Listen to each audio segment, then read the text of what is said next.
Hi hello friends, എല്ലാ കൂട്ടുകാർക്കും സ്നേഹക്കൂട് സീരിയലിൽ ഇനി വരാൻ പോകുന്ന ആഴ്ചയിലെ മുഴുവൻ പ്രൊമോ റിവ്യൂയിലേക്ക് തന്നെ സ്വാഗതം കേട്ടോ.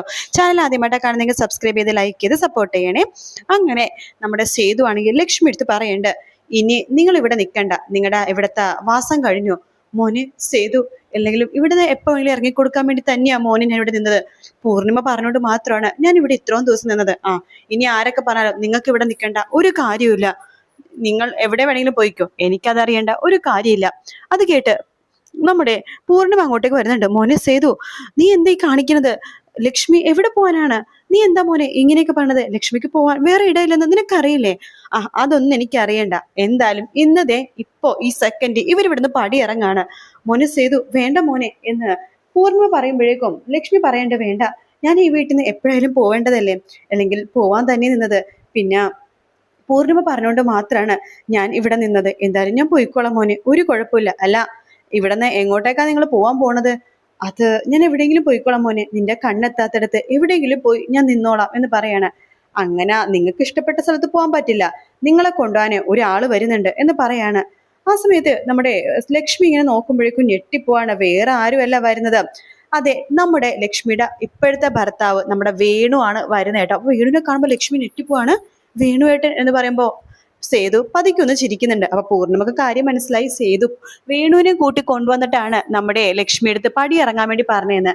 ലക്ഷ്മിയും അതുപോലെ തന്നെ വേണു ഇങ്ങനെ പരസ്പരം മുഖത്തേക്ക് മുഖം നോക്കി നിൽക്കുമ്പോഴേക്കും സേതു പറയണ്ട്, നിങ്ങൾ സംസാരിച്ചോ, ഞാൻ അപ്പുറത്തുണ്ടാകും എന്ന് പറഞ്ഞിട്ട് സേതു അപ്പുറത്തേക്ക് പോവാട്ടോ.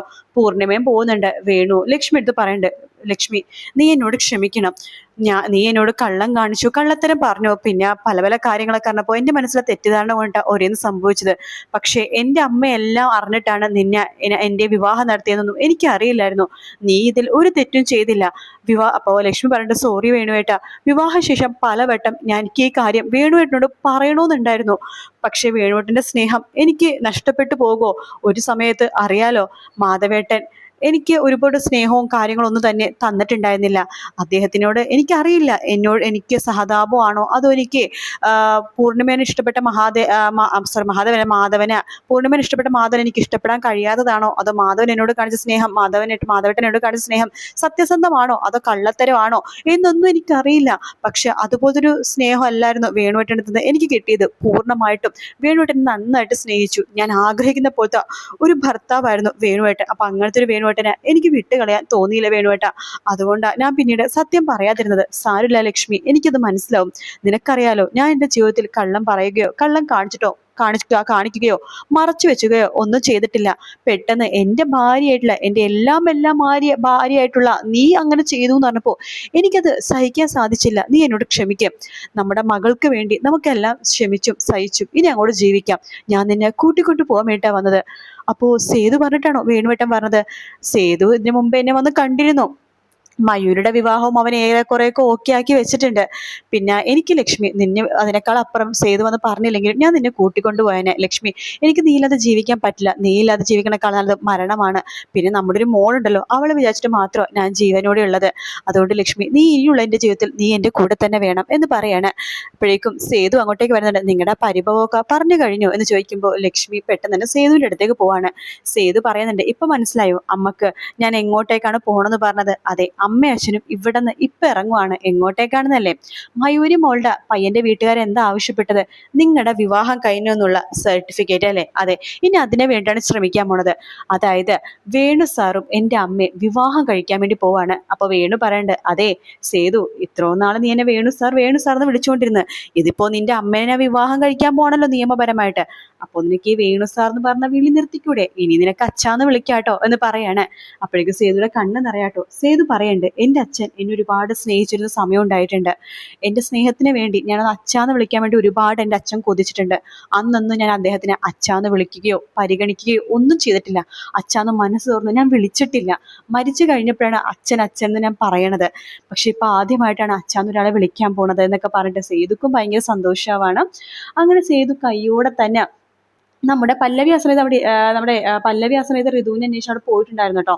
അത് ഞാൻ പറയാം. അതിനു മുമ്പ് നമ്മുടെ സേതുവും ലക്ഷ്മിയും അതുപോലെ തന്നെ സേതു, ലക്ഷ്മി, വേണു, പൂർണിമ, മയൂരി, അങ്ങനെ എല്ലാവരും കൂടി ചേർന്നിട്ട് രജിസ്റ്റർ ഓഫീസിൽ അപ്പോൾ തന്നെ പോകുകയാണ്. ശേഷം രണ്ടുപേരുടെ വിവാഹം കഴിപ്പിക്കുകയാണ് നിയമപരമായിട്ട്. ഇപ്പോൾ ലക്ഷ്മി വേണുവിടെ ഭാര്യയാണ്, അതായത് മാധവൻ നായർ മരിച്ചു, മാധവന്റെ വിധവയാണ് ലക്ഷ്മി.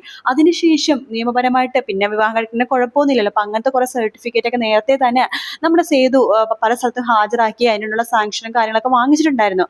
അതുകൊണ്ട് അവരുടെ വിവാഹം പെട്ടെന്ന് തന്നെ നടത്താട്ടോ. വിവാഹത്തിന് ശേഷം നമ്മുടെ സേതുവാണ് വേണുവിന്റെയും അതുപോലെ തന്നെ ലക്ഷ്മിയുടെ കൈകൾ തമ്മിൽ കൂട്ടി യോജിപ്പിക്കുന്നത്. അപ്പൊ വേണു പറയേണ്ട ആദ്യമായിട്ടായിരിക്കും ഇത്രയും വലിയൊരു മോൻ അച്ഛന്റെ അമ്മയുടെ വിവാഹം നടത്തി കൊടുക്കണമെന്ന് പറയുമ്പോൾ അതെ അതെ ആ ഭാഗ്യം എനിക്ക് കിട്ടി എന്ന് ലക്ഷ്മി പറയാണ്.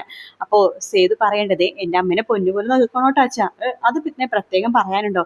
പിന്നെ നിങ്ങൾ എല്ലാവരും ഞാൻ വീട്ടിലേക്ക് ക്ഷണിക്കുകയാണ്, എല്ലാവരും വരണം, മയൂരിക്കും സന്തോഷമാവാട്ടോ. അതേസമയം നമ്മുടെ ഹരിയും നമ്മുടെ പല്ലവിയും കൂടി ചേർന്നിട്ട് ഹോസ്പിറ്റലിലേക്ക് എത്തുന്നുണ്ട് കേട്ടോ. ഋതുവിന്റെ പുറകെ തന്നെ ഹോസ്പിറ്റലിൽ എത്തുന്നുണ്ട്.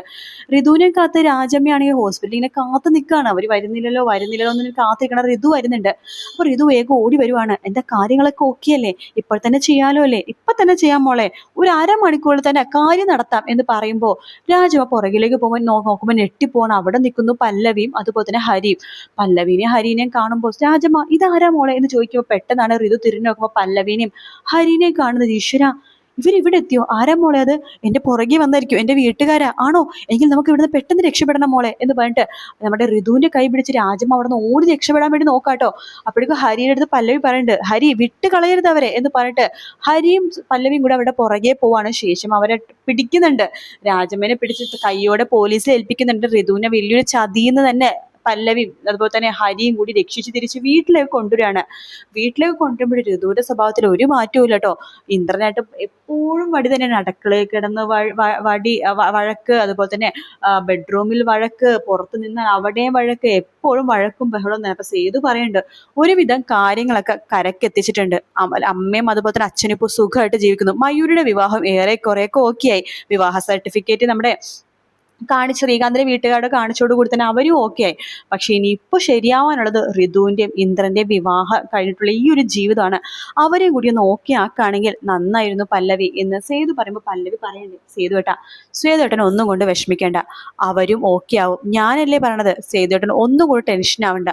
സേതുവേട്ടൻ നോക്കിക്കോ, ഇന്നല്ലെങ്കിൽ നാളെ അഥവാ ഇന്ദ്രൻ നന്നായെങ്കിൽ മാത്രം കേട്ടോ. അഥവാ ഇന്ദ്രൻ ഇപ്പോഴും പഴയ പോലെ തന്നെ പറ്റിക്കലും അതുപോലെ തന്നെ മറ്റുള്ളവരെ ചതിക്കാനാണ് പരിപാടിയെങ്കിൽ ഇത് നേരെയാവാൻ പോണില്ല. പക്ഷെ ഇന്ദ്രന്റെ ഈ മാറ്റം സത്യസന്ധമായിട്ടാണെങ്കിൽ തീർച്ചയായിട്ടും ഋതു നേരെയാവും. അവൾ പഴയ ജീവിതത്തിലേക്ക് തന്നെ മടങ്ങി വരും.